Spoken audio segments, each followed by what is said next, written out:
Aries, and today I'm going to show you another desk idea, but this time you can use it as a desk or just a office storage console because all of the pieces are modular and you can mix and match as you wish. So if you're ready to get building, let's go.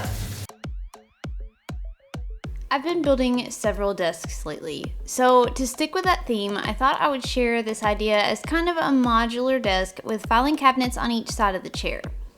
Or with a shelf and a filing cabinet, or you can slide the shelf between the filing cabinets to just make a set of office cabinets or even to use as a console. I actually built this for my dad's office space in 3 separate pieces, and I'm sharing how to build all of them here so that you can mix and match as needed.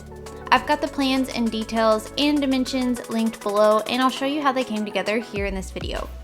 But before we start making any sawdust, I did want to give a shout out to today's video sponsor, the Home Depot. In this video, I will be using and sharing some new tools as part of the Prospective program, so keep an eye out for that.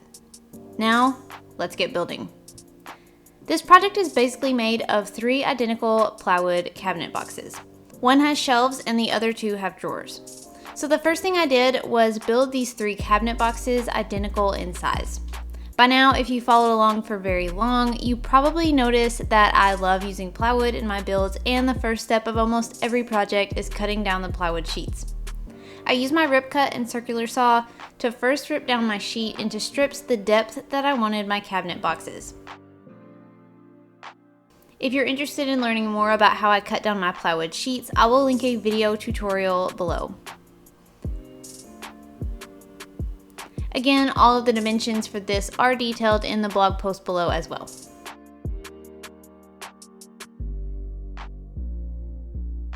I use my circular saw and AccuCut to break these plywood strips down to make 2 sides and a bottom for each cabinet box.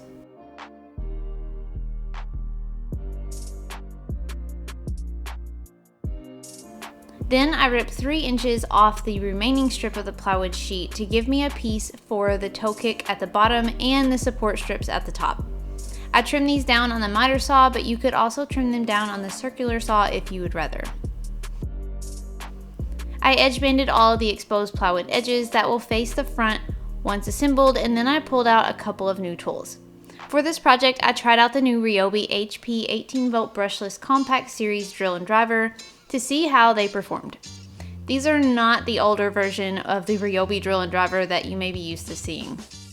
The new HP or high performance line is brushless, compact, and packs a noticeable upgrade in performance in a much smaller and lighter weight package. You can see these throughout this video, but if you would like more details on them, I will link them directly in the description, and I've shared more about them in the blog post linked below as well. With everything ready for assembly, I pulled out my pocket hole jig and began drilling holes along the bottom cabinet panel edges and the edges of the top supports and toe kicks. Then I assembled the cabinets with wood glue and pocket hole screws. I used a similar toe kick design with my 2-in-1 dresser desk recently, where I installed a 3-inch piece inset from the front edge. I like this style, and it saves some time from having to notch out the front corners like a normal toe kick, but if you are not a fan, you could notch out the front bottom corners and install a typical toe kick that you just nail in place.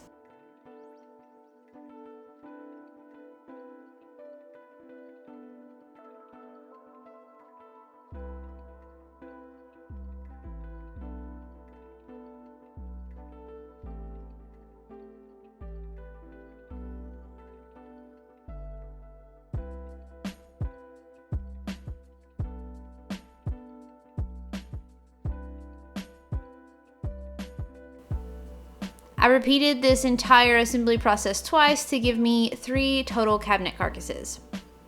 At this point, you can decide how you want to finish the build, but in my case, I added drawers to 2 cabinets and made the third a shelf. Since the shelf is a few less steps, I'll go ahead and show it here. For the shelf cabinet, I used a shelf pin jig to drill holes along both sides to give me the option of an adjustable shelf. I'll cut a shelf for this later, but at this point all that was left for this cabinet was just nailing on the 1/4-inch plywood backer.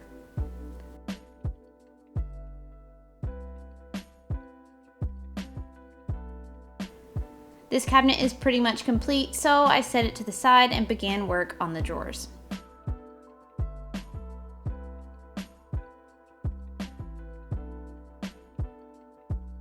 I installed 2 pair of ball bearing door slides into 2 of the cabinets with wood screws. I'll link a super detailed drawer building guide below for reference if you would like more information on exactly how I build drawers and install slides. My parents wanted to use these cabinets in my dad's office for file folders. If you just wanted regular drawers, you can totally ignore the parts where I made hangers for the drawers and save yourself quite a bit of time. But I ripped down some plywood strips to use for the drawer boxes, trimmed them down to size, and cut a dado to install the 1/4-inch plywood drawer bottom.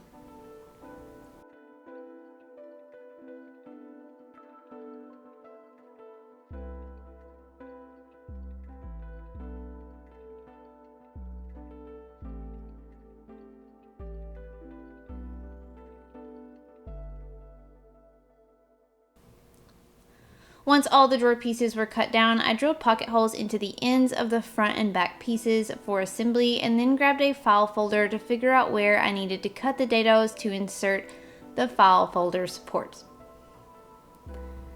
I basically used 1/4-inch plywood as the rails for the file folders, and I glued and screwed the plywood onto one side of the drawer box and then cut a dado to slide the other piece in place for the other side of the file folder. That way, if they decide they don't need the file drawers, they can remove the plywood and use the whole drawer for other storage. As a side note, I cut 2 drawers so the files will go side by side, and 2 so that they'll go front to back. I wasn't sure which that they wanted, so I just mixed and matched. Either way works fine. You can cut them whichever direction you prefer. To do this, I measured out the file folder and marked where to cut to slide the plywood in place.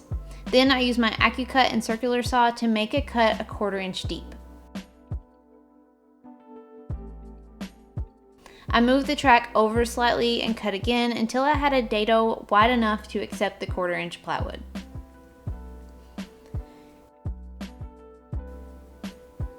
If you wanted, you could also do all of this on the table saw as well.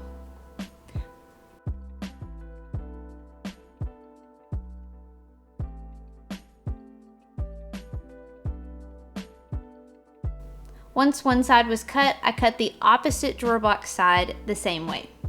Then I assembled the drawer box together, installing the 1/4-inch plywood bottom into the dados cut earlier.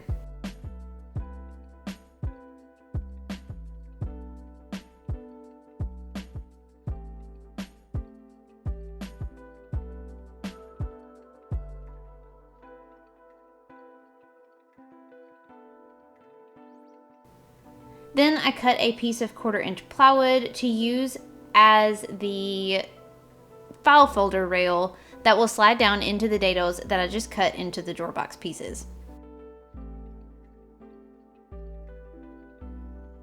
Then I cut a scrap piece of 1/4-inch plywood to glue and screw into the side of the drawer box, leaving about 1/4 inch sticking up for the folder to hang on.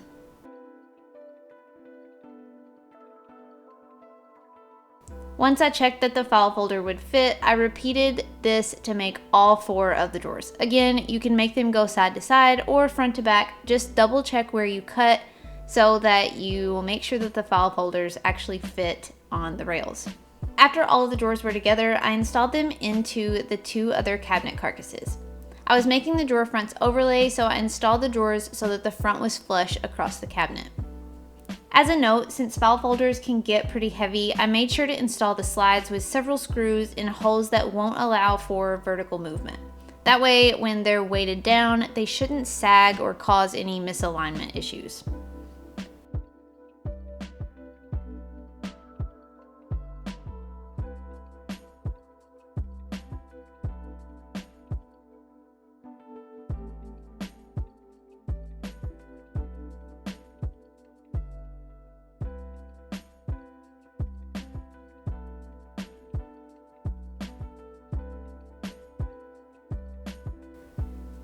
Then I cut and installed the drawer fronts using 1 1/4 inch wood screws from the inside of the drawer boxes.